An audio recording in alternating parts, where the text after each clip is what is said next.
พามาเบิ่งเข้าพี่น้องหน้าดำแต่ว่าหลงเข้าปลูก หลงเข้าปลูกมีทั้งข้าวเจ้าใหญ่แล้วก็ข้าวเจ้าดอกก็ขอ15มันก็เลยเหลืองสุกมันก็เลยสุกบ่พร้อมกันเหลืองบ่พร้อมกันบัดนี้เบิ่งสังเกตเบิ่งก็หูเบิ่งทีละนี่ไอ้ซุ่มข้าวเจ้าใหญ่ก็กำลังก้มก็มีนี่กำลังก้มอยู่แต่ว่ายังบ่ทันได้เหลืองนี่แต่ว่าอันนี้เป็นข้าวเจ้าดอนี่ที่จริงมาเจ้าของเพิ่นก็เจ้าดำนาดำเนาะดำข้าวเจ้าดอหั่นล่ะแต่ว่าเพิ่นเอาก้าข้าวเจ้าใหญ่ไปไว้ใกล้กันเด็กน้อยมาดำว่าซั่นก็เลยหลงเข้าปลูกบัดนี้หลงเข้าปลูกหลงก้านี่นะก็เลยไปเอาก้าข้าวเจ้าใหญ่มานี่เอามาดำน้ำบัดนี้ดำไปแล้วก็บ่ฮู้เนาะพอมันออกมาออกล่วงมาแล้วมันก็เลยเป็นจังซี่ เอาก็เกี่ยวแต่ข้าวเจ้าดอซะก่อนหั่นแหล้วข้าวเจ้าใหญ่นี่กำลังจะก้มเนาะครับกำลังจะก้มแต่ว่าเข้าปีนี้จักเป็นหยังพี่น้องเบิ่งสังเกตเบิ่งติล่ะคือกันบ่ไอ้ซุ่มกำลังถอกก็มีนี่เห็นบ่นี่กำลังถอกกำลังออกมาออกล่วงแต่ว่าไอ้ซุ่มที่ก้มแล้วก็มีบางทีละนี่ปีนี้นี่แปลกอยู่อย่างนึงเข้ามันแก่บ่พร้อมกันมันออกล่วงบ่พร้อมกันไหมคือกันอยู่บ่พี่น้องแถวบ้านพ่อใหญ่การเป็นจังซี่นี่เบิ่งติละนี่อันนี้เข้าแม่ป่าเด้อันนี้เข้าแม่ป่าเนาะครับนะเนี่ยเบิ่งติละนี่กำลังถอกก็มีแต่ว่าไอ้ซุ่มที่ก้มอยู่แล้วก็มีนี่มันถอกบ่พร้อมกันพ่อใหญ่การก็เพิ่งเห็นปีนี้แหละนี่เบิ่งติละนี่กำลังถอกก็มีนี่เห็นบ่ที่บ่ทันได้ถอกก็มีนี่เบิ่งติละนี่บ่ทันถอกก็มีกำลังถอกก็มีแล้วซุ่มที่มันทีนี่มันกำลังถอกเด้แต่ว่าไอ้ซุ่มห่างๆนี่หรือว่าหน้าดำซุ่มนี่ดำ3เนาะหน้าดำหรือว่าดำ3นี่ก้มแล้วมันก้มล่ะไอ้ซุ่มมันที่มันห่างๆกับก้มล่ะแต่ว่าเขาหน้าวานนี่มันก็จะออกลวงซ่าอยู่แล้วแต่ว่ามันออกล่วงสังเกตเบิ่งกำลังถอกก็มีกำลังอันนี้ก็มีเข้าเป็ดจักใดบ่ฮู้ปีนี้คือกันเลยของพญาการก็คือกันในของพญาการอยู่ทางพุ่นนี่อยู่ทางไต่บ่นี่มองล้อมหัวไปทางพุ่นทางไต่บ่เดี๋ยวพญาการพาไปเบิ่งอันนี้ของแม่ป่าเนาะเบิ่งติละนี่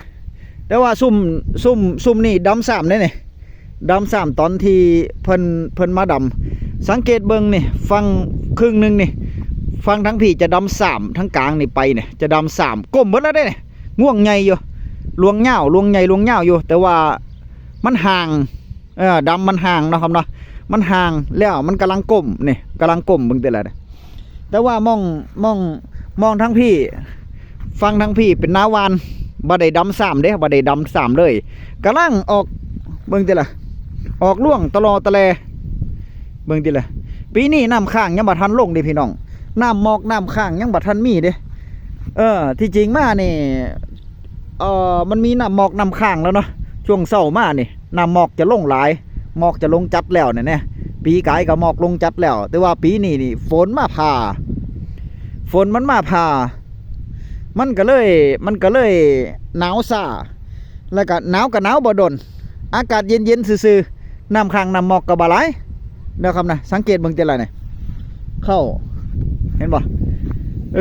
นี่เห็นบ่กำลังถอกก็มีนาให้เดียวกัน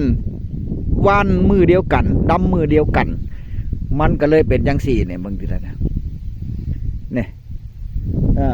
อย่าว่าแต่ฟังนี่เป็นเบิดเลยพี่น้องนี่ฟังนี่ก็คือกันนี่ฟังนี่คือกันนี่เห็นบ่นี่เห็นบ่กำลังถอกก็มีที่กำลังตั้งลวงขึ้นมาก็มีปีนี้นี่เข้าบ่เสมอเนาะเขาเนาะเข้าออกมากออกล่วงบ่พร้อมบ่เพียงกันไปจักเป็นจังใดออกมากออกล่วงบ่พร้อมกันมาเบิ่งของพ่อใหญ่การเด้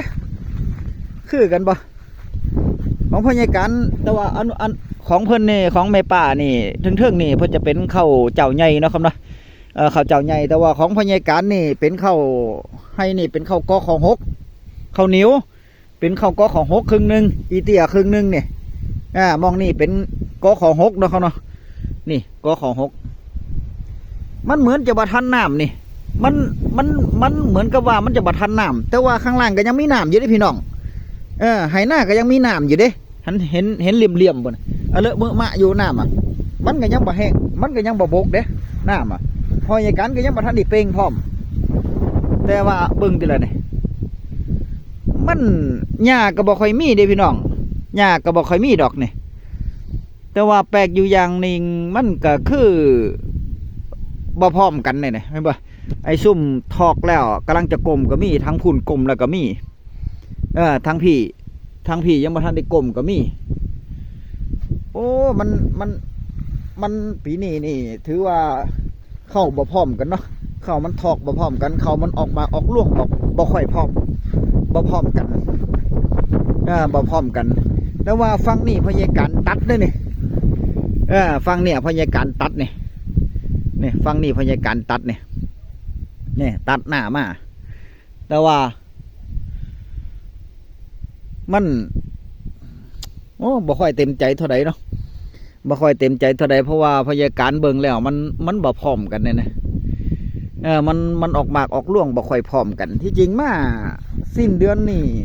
นตุลานี่หรือว่ามันยังบ่ทันฮอดบ่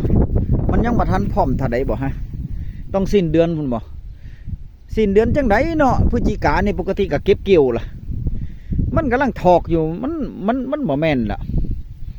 อาจจะเป็นเพราะว่าช่วงวันเวลาเนาะครับเนาะกลางคืนยาวนานกลางวันสั้นมันมีระยะเวลาหน่อยลงหรือว่าจังใดเพราะว่าฝนมันมีพายุเข้ามาเนาะมันก็เลยเฮ็ดให้ฤดูกาลเปลี่ยนแปลงไปฤดูกาลเปลี่ยนแปลงไปเพราะมันเป็นเข้าไว้ต่อแสงมันเป็นเข้าไว้ต่อแสงมันก็เลยเฮ็ดให้กลางคืนเนี่ยมีหน่อยลงกลางคืนที่จริงมากกลางคืนยาวนานนี่กลางเว้นสั้นลง6 โมงนี่มืดล่ะที่จริงมันจะต้องเป็นระยะประมาณสัก15 มื้อประมาณนี้เนาะแต่นี่มัน7-8 มื้อมันก็กลายเป็นว่า6 โมงก็แจ้งอยู่เนี่ยประมาณนั้นหรือเปล่าการเวลามันบ่ได้เนาะครับเนาะมันบ่บาลานซ์กันมันบ่สอดคล้องกันบ่บาลานซ์บ่สอดคล้องกันก็เลยเฮ็ดให้เข้ามีการเปลี่ยนแปลงไปนำเนาะครับเนาะเข้ามีการไอ้ต้นเข้าก็เลยปรับตัวบ่ทันเนี่ยจะทอกแล้วก็กลายเป็นว่าซุ่มบ่ทอกก็มีซุ่มบ่ออกมาออกรวงก็มีประมาณนั้นหรือเปล่าเนาะครับเนาะนี่แต่ว่าฟังเทิงนี่ฟังทั้งผีมันโน่นเนี่ยฟังทั้งผีมันโน่นน้ำบกหมดแล้วนะพี่น้องนี่น้ำบกหมดละแต่ถามว่ามันก็พอดีบ่มันก็จะพอดีอยู่ดอกเพราะว่าดินนี่มันยังซุ่มอยู่เด้ดินน่ะถึงแม้ว่าน้ำจะบ่มีแต่ว่าดินมันยังซุ่มอยู่เพราะมันพึ่งแห้งไปเนาะครับเนาะถ้าหากว่าเขามันกลมช่วงนี้มันก็จะพอดีอยู่บรรยากาศว่ามันก็จะพอดีอยู่เนาะครับเนาะถ้ามันกลมช่วงนี้เนี่ยนะรอเบิ่งไปเรื่อยๆเนาะพี่น้องเนาะอันนี้ก็กำลังกลมคือกันพี่น้องเขากำลังกลมคือกันเนี่ยกำลังกลมคือกันเนี่ยเขากำลังกลมเนี่ยเขาอีเตี้ยกำลังกลมพี่น้องเนี่ยก็ของ6 ต้นเตี้ยกำลังกลมหมากล่วงก็ใหญ่อยู่เด้นี่หมากล่วงก็ใหญ่อยู่บรรยากาศว่านี่หมากล่วงมันก็ใหญ่อยู่นี่เห็นปะหมากล่วงกำลังใหญ่อยู่ก็ของ6 ต้นเตี้ยเนาะครับเนาะเพื่อเดินกับก็ของ6 ต้นเตี้ยนี่กำลังกลมแล้วแต่ว่าน้ำนี่พยาการให้นี่กับบท่านได้เป่งนี่พี่น้องแต่ว่าน้ำมันบกน้ำมันหัวมันอย่างแต่ว่าดินมันก็ซุ่มอยู่เราเฉาะแฉะอยู่